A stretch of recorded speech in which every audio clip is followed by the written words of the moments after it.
बिस्मिल्लाहिर्रहमानिर्रहीम। हाँ जी दोस्तों, की हाल है? मैं डॉक्टर नसीम राही राम छत्तापुर। अच्छा दोस्तों, ਤੁਸੀਂ ਮਾਸ਼ਰੇ ਦੇਖਿਆ ਹੋ ਕਈ ਲੋਕ ਮੁਤਕੱਬਰ ਕਿਸਮ ਦੇ ਹੁੰਦੇ ਨੇ। ਯਾਨੀ ਤਕੱਬਰ ਉਹਨਾਂ ਦਾ ਓੜਨਾ ਵਿਛਾਉਣਾ ਹੁੰਦਾ ਹੈ, ਦੂਜੇ ਨੂੰ ਉਹ ਹਕੀਰ ਸਮਝਦੇ ਨੇ, ਖੁਦ ਨੂੰ ਉਹ ਆਲਾ ਅਰਫਾ ਸਮਝਦੇ ਨੇ। ਉਹ ਸਮਝਦੇ ਨੇ ਕਿ ਇਹ ਜਿਹੜੇ ਬਾਕੀ ਲੋਕ ਨੇ ਇਹ ਕਿਸੇ ਕੰਮ ਦੇ ਨਹੀਂ, ਇੱਕ ਮੈਂ ਹੀ ਬੰਦਾ ਕੰਮ ਦਾ ਵਾਂ, ਇਹ ਬਾਕੀ ਤੇ ਮੇਰੇ ਨੌਕਰ ਚਾਕਰ ਨੇ ਜਾਂ ਮੇਰੀ ਰਾਇਆ ਹੈ। ਇਵੇਂ ਹੁੰਦਾ ਨਾ, ਉਹ ਹਰ ਬੰਦੇ 'ਤੇ ਹੁਕਮ ਚਲਾਉਣਾ ਚਾਹੁੰਦੇ ਨੇ।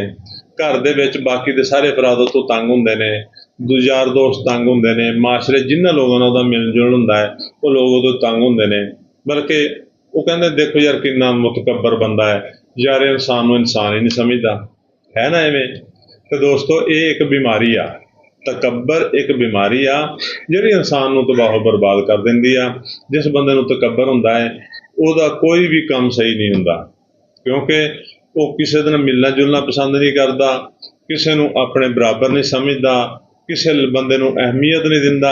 ਇੱਥੇ ਤੱਕ ਜਿਹੜੇ ਤਾਂ ਕਰੀਬੀ ਰਿਸ਼ਤੇ ਹੁੰਦੇ ਆ ਨਾ ਉਹਨਾਂ ਨੂੰ ਵੀ ਅਹਿਮੀਅਤ ਨਹੀਂ ਦਿੰਦਾ। ਉਹ ਸਮਝਦਾ ਸਾਰੇ ਬੇਕਾਰ ਲੋਕ ਨੇ, ਇੱਕ ਕੰਮ ਦਾ ਬੰਦਾ ਤੇ ਮੈਂ ਹੀ ਆ, ਤੇ ਇਹਨਾਂ ਨੂੰ ਕੀ ਮੂੰਹ ਲਾਉਣਾ ਹੈ। ਤੇ ਦੋਸਤੋ ਅਗਰ ਤੁਹਾਡੇ ਵੀ ਕਿਸੇ ਕਰੀਬ ਤਰੀਨ ਕੋਈ ਬੰਦਾ ਐਸਾ ਹੈ ਜਿਹੜਾ ਮੁਤਕੱਬਰ ਦੀ ਹੱਦ ਨੂੰ ਕ੍ਰਾਸ ਕਰ ਚੁੱਕਿਆ ਹੈ, ਤਕੱਬਰ ਉਹਦੇ 'ਚ ਕੁੱਟ ਕੇ ਭਰਿਆ ਹੋਇਆ, ਔਰ ਉਹ ਤੁਸੀਂ ਚਾਹੁੰਦੇ ਹੋ ਕਿ ਉਹ ਦੁਬਾਰਾ ਨਫੀਸ ਇਨਸਾਨ ਬਣ ਜਾਵੇ, ਸਾਡੀ ਅੱਜ ਦੀ ਰੈਮਡੀ ਐਸੀ ਰੈਮਡੀ ਆ, ਅਗਰ ਚੰਦ ਖੁਰਾਕਾਂ ਉਸ ਬੰਦੇ ਨੂੰ ਖਿਲਾਈਆਂ ਜਾਣ ਤੇ ਚੰਦ ਦਿਨ ਤੋਂ ਬਾਅਦ ਉਹੀ ਬੰਦਾ ਜਿਹੜਾ ਹਰ ਟਾਈਮ ਮਗਰੂਰ ਰਹਿੰਦਾ ਹੈ, ਤਕੱਬਰ ਦੇ ਵਿੱਚ ਰਹਿੰਦਾ ਹੈ, ਉਹ ਨਾਰਮਲ ਹੋ ਜਾਏਗਾ, ਉਹ ਨਫਾਸਤ ਪਸੰਦ ਹੋ ਜਾਏਗਾ। ਉਹ ਬੰਦਾ ਦੂਸਰਿਆਂ ਨੂੰ ਅਹਿਮੀਅਤ ਦੇਵੇਗਾ ਔਰ ਖੁਦ ਨੂੰ ਔਰ ਆਪਣੇ ਰਿਸ਼ਤੇਦਾਰਾਂ ਨੂੰ, ਭਾਈਆਂ ਨੂੰ, ਦੂਸਰੇ ਯਾਨੀ ਆਪਣੀ ਫੈਮਿਲੀ ਨੂੰ ਆਪਣੇ ਬਰਾਬਰ ਸਮਝੇਗਾ। ਤੇ ਦੋਸਤੋ ਅਗਰ ਕਿਸੇ ਨੂੰ ਇਹ ਮਸਲਾ ਦਰਪੇਸ਼ ਹੈ ਜਾਂ ਉਹਦੇ ਖਾਨਦਾਨ 'ਚ ਕੋਈ ਮਸਲਾ ਦਰਪੇਸ਼ ਹੈ, ਪਰੇਸ਼ਾਨੀ ਹੋਣਾ, ਸਾਡੀ ਅੱਜ ਦੀ ਰੈਮਡੀ ਇਹ ਤੁਸੀਂ ਉਹਨੂੰ ਦਿਓ। ਕਰਨਾ ਕੀ ਆ, ਹੋਮੀਓਪੈਥਿਕ ਦਵਾ ਪਲਾਟੀਨਾ 1 ਤੱਕ 'ਚ ਲੈਣੀ ਆ, 5 ਕਤਰੇ 2 ਘੁੱਟ ਪਾਣੀ 'ਚ ਪਾ ਕੇ ਪੀਣੇ ਆ, ਬਸ 4 ਤੋਂ 5 ਦਿਨ ਪੀਣੇ ਆ ਜ਼ਿਆਦਾ ਤੋਂ ਜ਼ਿਆਦਾ। ਇਨਸ਼ਾਅੱਲਾ ਤੁਸੀਂ ਦੇਖੋਗੇ ਕਿ ਸਾਰਾ ਤਕੱਬਰ ਉਹਦਾ ਰਫੂ ਚੱਕਰ ਹੋ ਗਿਆ ਹੈ ਔਰ ਉਹਦਾ ਜ਼ਿਹਨ ਬਿਲਕੁਲ ਸਾਫ਼ ਹੋ ਗਿਆ ਹੈ ਔਰ ਉਹ ਬੰਦਾ ਨਫੀਸ ਇਨਸਾਨ ਬਣ ਗਿਆ ਹੈ। ਉਹੀ ਬੰਦਾ ਇੰਨਾ ਮਿਲਣਸਾਰ ਖੁਸ਼ ਅਖਲਾਕ ਹੋ ਜਾਏਗਾ ਕਿ ਤੁਸੀਂ ਖੁਦ ਪਰੇਸ਼ਾਨ ਹੋ ਜਾਓਗੇ ਕਿ ਵੀ ਇਹ ਹੋਇਆ ਕੀ ਆ, ਇਹਦੇ 'ਚ ਇੰਨੀ ਤਬਦੀਲੀ ਕਿਵੇਂ ਆਈ ਆ।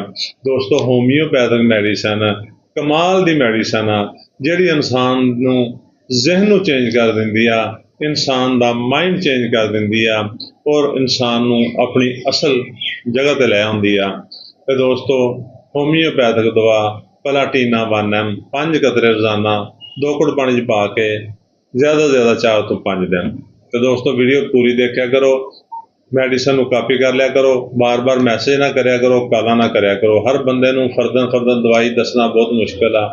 ਹਾਂ ਇਹ ਹੈ ਕਿ ਤੁਸੀਂ ਆਪਣੇ ਕਰੀਬ ਤਰੀਨ ਹੋਮੀਓਪੈਥਿਕ ਡਾਕਟਰ ਨਾਲ ਮਸ਼ਵਰਾ ਕਰ ਸਕਦੇ ਹੋ, ਉਹਦੀ ਰਾਏ ਲੈ ਸਕਦੇ ਹੋ, ਇਨਸ਼ਾਅੱਲਾ ਤੁਹਾਨੂੰ ਅੱਛੀ ਰਾਏ ਦੇਵੇਗਾ।